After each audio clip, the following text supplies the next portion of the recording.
Hello, everyone. I'm Adam Jardy with the Columbus Dispatch, and I'm here with Brian Hedger, our Blue Jackets beat writer, blog post extraordinaire, video star, and all around good guy who has just gotten done carrying the weight and really getting us through what was a pretty remarkable, memorable Blue Jackets run through the postseason.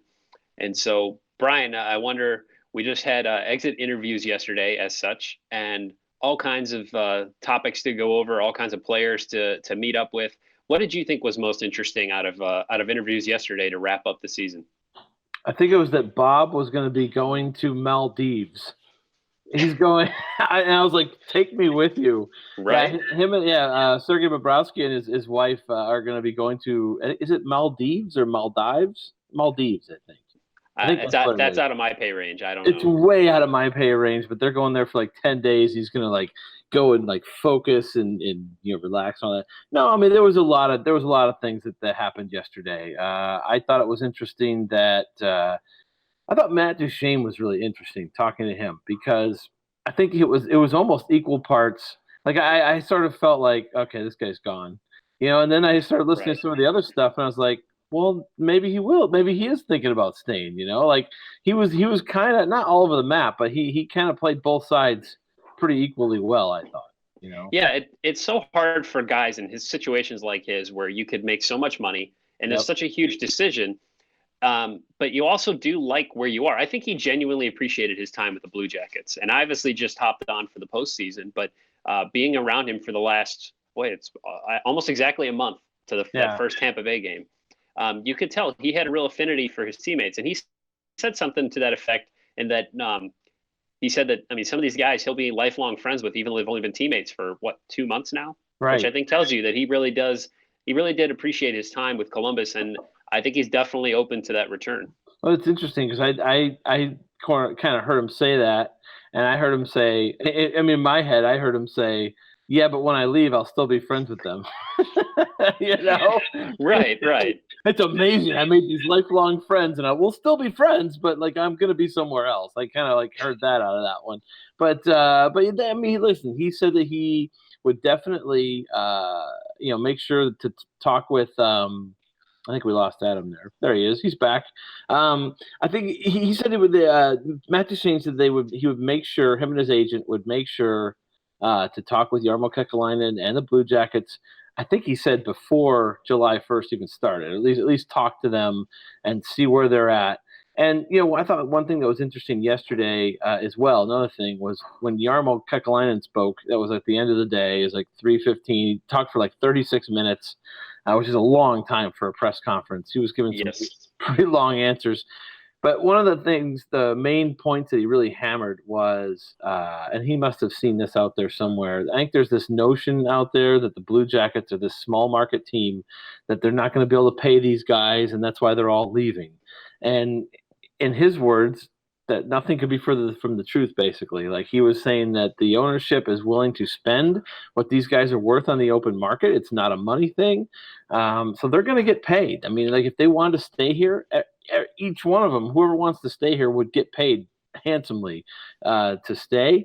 And so Jarmo's point was, this isn't a money thing. This is maybe them wanting to a different, location. Or I mean, these guys are unrestricted free agents. You only get to go through this, once, twice in your career, where you're just, I mean, where you're not only an unrestricted free agent, but you are a commodity.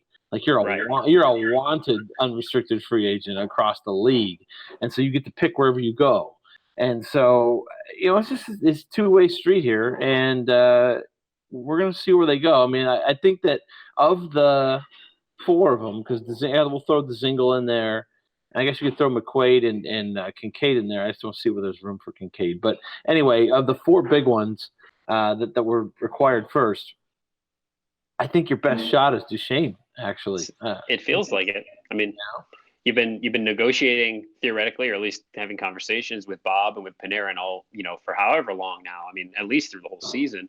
And if you still are where you are, you kind of feel like you know where you are with those guys. But yeah, I would say there felt like more of a glimmer of hope with Duchesne there. It was interesting as well to me.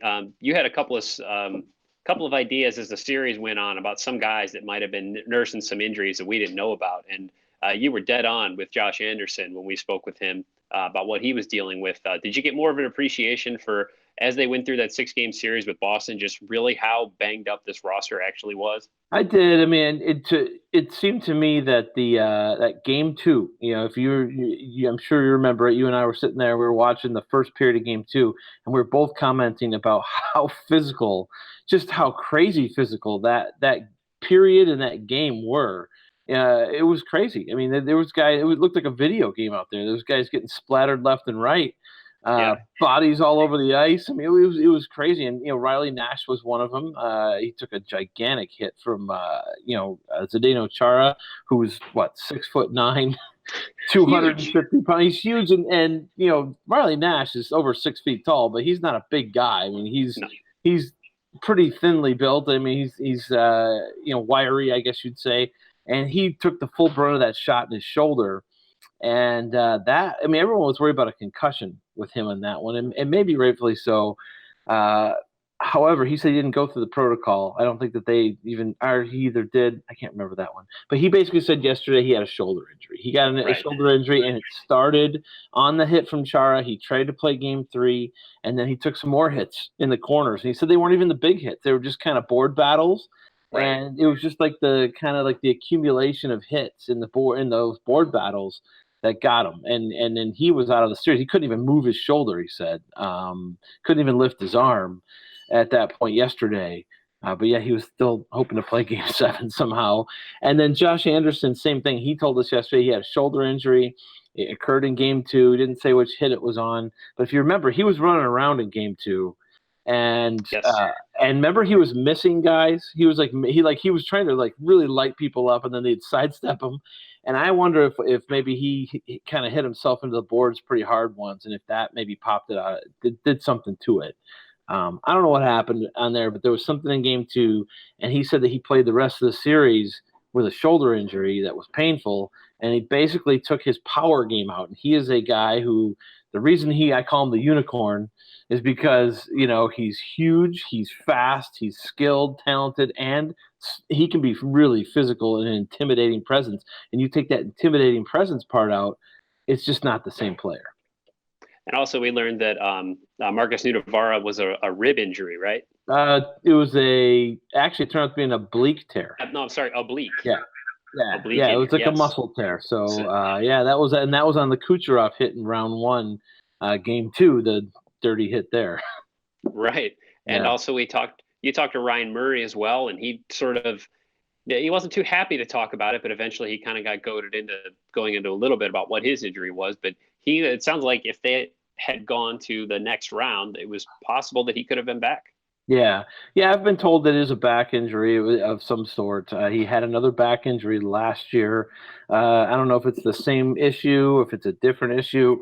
That part I don't know, but I was told that it was a back injury, and that's been reported a couple times. So he didn't want to talk about it, though. Neither did, and Yarmo doesn't want to put it out there. I mean, it's a touchy subject. The guy's in his mid-20s, and now he's had 2 straight seasons with back injuries. That's not a good thing. He's a restricted free agent. So he's going to be wanting to, get a new contract. And I know that he was hoping this year was going to be a year where he could cash in to a longer term deal, potentially with the Blue Jackets, maybe for somebody else. I mean, he's got 1 year left of restricted free agency. So they could offer him a 1-year contract and keep him, kind of tender him and keep him in the fold. Or they could, who knows what they'll do. But that I'm actually writing about Ryan Murray today in that whole situation. Because I thought that was interesting that he did get into, saying that he's been told by a physician that he will make 100% recovery and he'll be ready to roll again. And you're like you said, he was thinking maybe, hey, let's get this thing fired up for the next round if they can get through this one. I think he was going to come back. He missed a lot of time. I think it was February, either 14th or 18th. Well, it was in the mid-February when he went out of the lineup, and he said it was an accumulation thing. It wasn't necessarily one hit, and that makes sense because he left that game against Tampa Bay. It was a Tampa game. Of course, it was Tampa Bay in Columbus. And anyway, he left that game after 5 minutes, 2 shifts. And I went back and watched both shifts.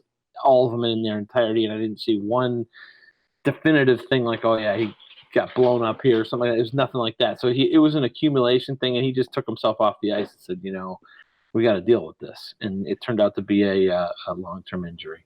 Well, you can read that article on bluejacketsextra.com, dispatch.com, written by our own Brian Hedger here. Last thing, because we are now officially in the off season, and this was whatever adjective you want to use, crazy, insane, up and down, however you want to describe it. But turbulent. Turbulent. That might be the best Yeah. word for it. So when you look back on this season, what do you think might stick out to you the most? Wow. Honestly, I think if they hadn't beaten the Lightning, it would have definitely been all the I guess turmoil is another one. Turmoil, turbulence. Yes. It was an entire season from start to finish of just like that kind of nuttiness, where they had to have meeting after meeting, and they had all these like team meetings, and they wanted to discuss the stuff that we're talking about right now, the free agent stuff with Bobrovsky and Panarin. That way, they knew that was going to be out there, so they wanted to kind of try and stay ahead of all the talk and just keep an open discussion about it, and that ended up going on all year long, and until they finally. I think the last one that we knew about was in Vancouver. Toward the end of the season, they were on the ropes. I mean, they had just lost to Edmonton.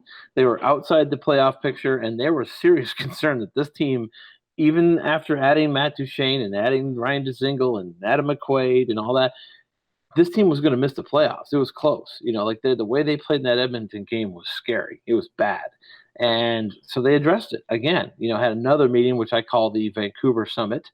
And, ever since then, I think they went 7-1 their last 8 games, rolled into the playoffs, steamrolled the Lightning, took a 2-1 lead on the Bruins and then lost 3 straight. But they didn't get crushed in those 3. There was one game 4, that was decisive. And even that game, Boone Jenner has like 3 million scoring chances. It just can't get one in. And a penalty shot. And a penalty, including the penalty. And you could go back to that penalty shot, and at that point, I think it's 1-0 Bruins.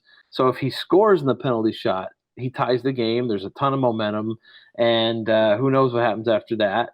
The Bruins end up scoring, and he ends up not scoring. Then the Bruins they still get power play time after that. For some reason, it doesn't wipe it out. And right. one of those hockey things. And then they end up scoring a power play goal. Now they're up 2-0, I believe is what it was. And then the Jackets had to come back after that. And that was when Panarin had the goal that should have been disallowed. Right. Off the netting. So that made it 2-1, and you felt, well, maybe they'll come back. But that Boone Jenner one, that penalty shot, I think you can go back to that, and that sort of changed things a little bit, at least in that game. Right. And then the Bruins just kind of took it from there. But Game 5, that was anybody's game. At the end, because the Jackets made a sustained push in that last 10 minutes. I think the Bruins controlled most of that game, 50 minutes of it. But then you can't discount the fact that you got to play all 60 minutes. The Jackets came back; they could have won that game. Right. And you've said it. Game 1 they didn't play very well, but they got it to overtime, and then you're in overtime. 1 goal separates it, right? So they could have won that game. It was a close series. So when I look back on it, I think that people are going to look back at it and you can't overlook the sweep of Tampa Bay. I don't think. I think it's a collective. It's kind of the regular season and how nutty it was. And then the postseason was almost like whatever you want to call it. They didn't have the locker room turmoil or turbulence or anything. They were all together, and they just wanted to win a Stanley Cup. They won the Stanley Cup. And I don't know. I think that Tampa Bay series, we're going to look back on that. That was a team that won 62 games. They set all kinds of records. Everyone thought that the Tampa Bay was going to sweep the Columbus, and it completely went the other way. I think that's a big deal, and I think the longer we look back on it, people are going to see that it was kind of a huge accomplishment for this franchise. All right. Well, you can read all of Brian's stuff on bluejacketsextra.com, dispatch.com. You can follow him on Twitter at Brian Hedger. He's been there for every step of the way. He's going to have you covered all through the offseason here, so make sure you're checking out all of his work. With that, I think it's probably a good time to sign off. So for Brian Hedger, I'm Adam Jardy with the Columbus Dispatch. Thanks very much.